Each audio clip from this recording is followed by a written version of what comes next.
At ito namang yung Bukana Bridge Project tapos na ngayong taon na ito. Tingnan nyo ang ganda ng Bukana Bridge, very iconic. Wow.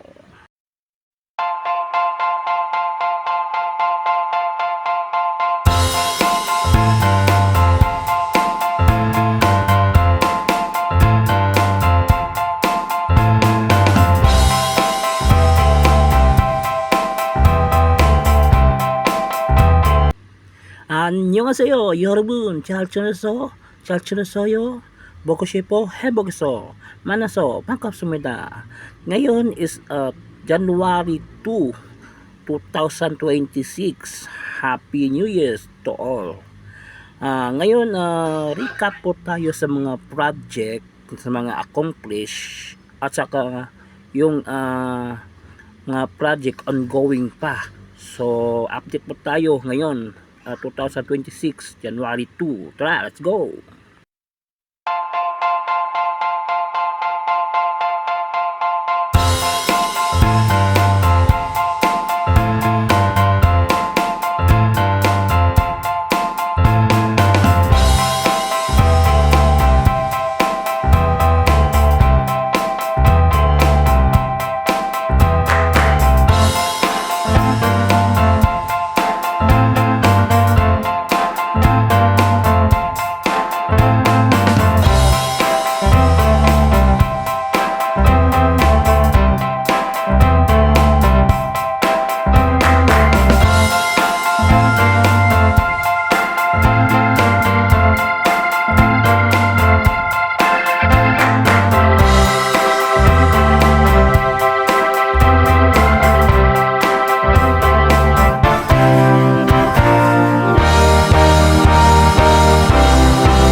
Sa Samal Island nagpalipad ng drone kasi ayaw lumipad dyan sa may Davao Beach Club, no?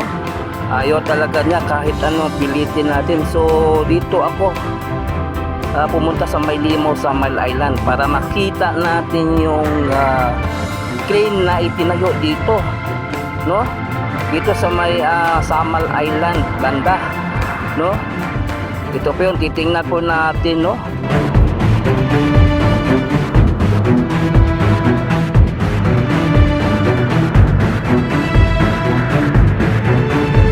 Yan, ito na po yun, no?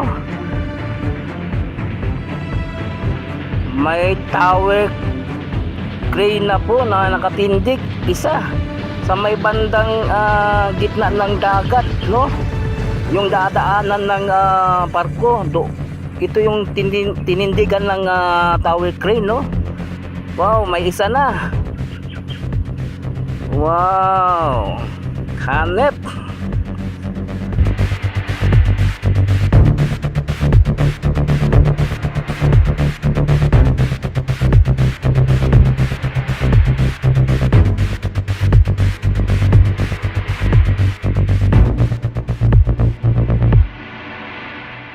Guys, parang ito na yung yata ang area, no? Dadaanan ng 45.5 bypass road galing doon sa may Sirawan. Kasi meron tayong nakikita dito, may isang bako nagtatrabaho dito, oh. Maya tingnan natin sa aerial, palapaitan natin ng drone. So ito pong area, no? So tingnan pa natin sa aerial. So ito na po yung area, no, sa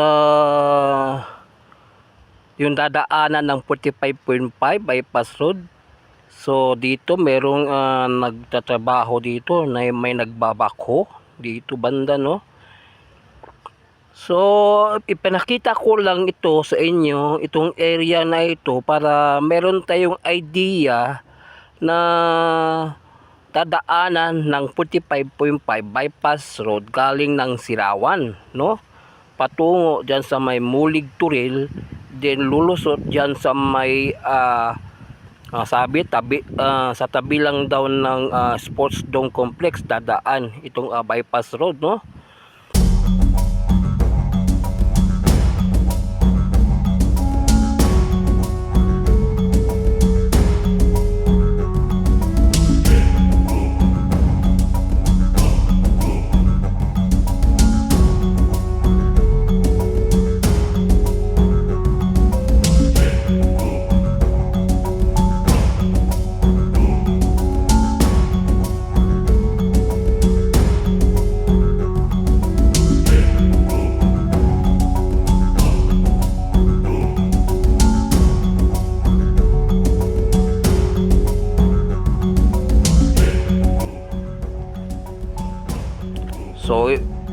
Sa ibabaw niya yan ang yung katigan, no? Yung ibabaw niyang katigan.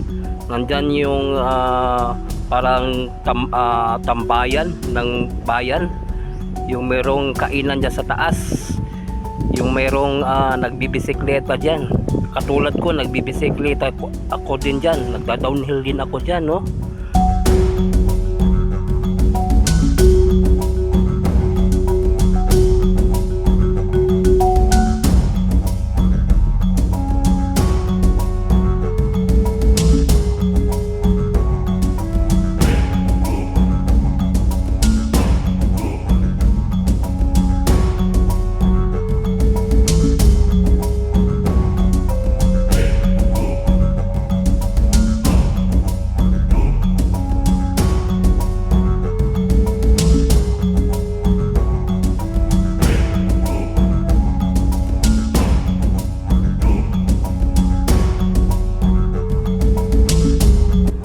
Ang lahat dahil ito yung dadaanan ng bypass road.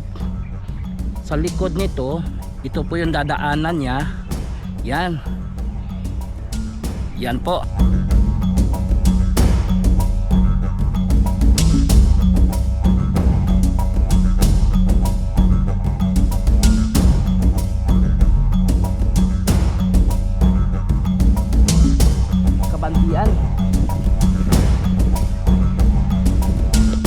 Dito banda, sinemento nila itong parting ito dahil marahil dito dadaanin yung mga sasakyan galing sa taas, no, patungong Mandog. At ang dito naman sa kabila, ito mayroon silang gagawin dito. So ito na po yun. So ito po yung Santa Ana Wharf Bridge, no, dito sa may Coastal Road. At dito banda sa harap ng Magsaysay Park, sinirado na andito banda, no, dahil tapos naman yung Bukana Bridge, so wala nang truck dadaan dito o mga trailer, no, para makatid ng gagamitan. So isinarito banda, no, nakikita po natin, no, yan. Lalagyan na po ito ng bakod. So ito na po yung Santa Ana Wharf Bridge dito.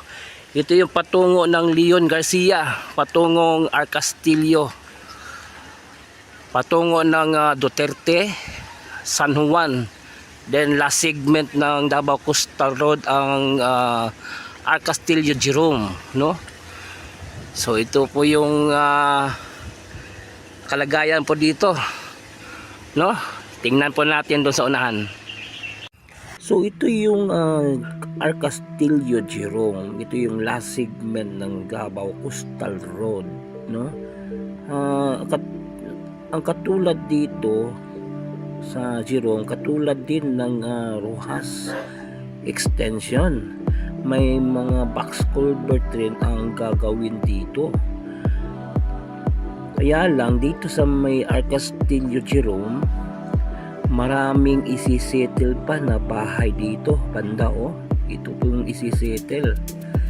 Hindi lang bahay, konkretong bahay dito, at marami din intersection gagawin dito. Tulad nito, ang daming intersection. So ito yung last segment ng Davao Coastal Road. Dito i-exit yung Coastal Road galing sa San Juan, then landing area ng Arcastillo Jerome, no? So ito po yun. So ang daming isisettle na bahay, mga konkreto.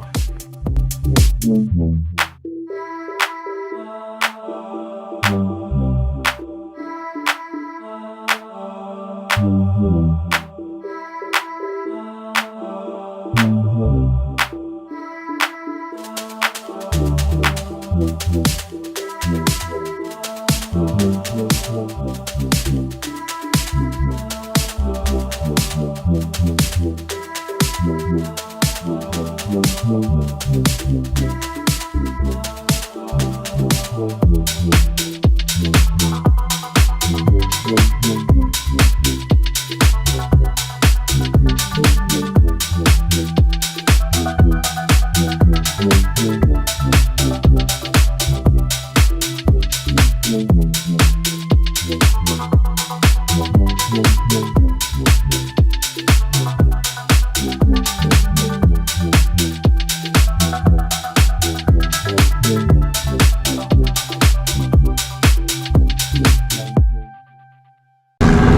nasa kabila na naman sila na naglagay ng simento, no?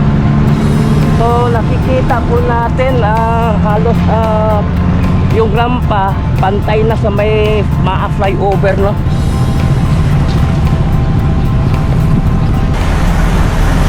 Tingnan po natin yung railing doon, no? Nakikita ninyo itong railing, no? Akala ko dati hanggang dito lang yung railing niya, mababa. Yun pala pinatungan nito, no? Ito, ganda, oh. Tingnan, no? May yellow, may colorful, no? Yung railing na nilagay sa taas.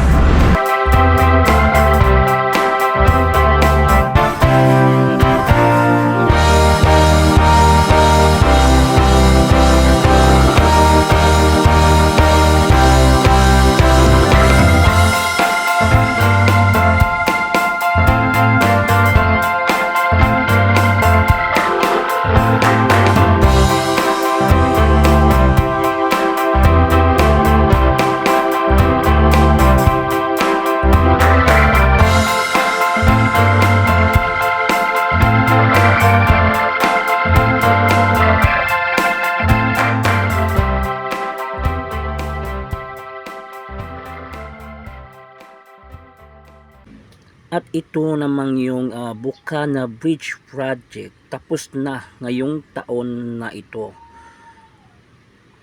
Tingnan nyo, ang ganda ng Bukana Bridge. Very iconic. Wow!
So ito naman yung Rojas extension na gustong buksan ni BBM noong December 15, pero na-postpone kasi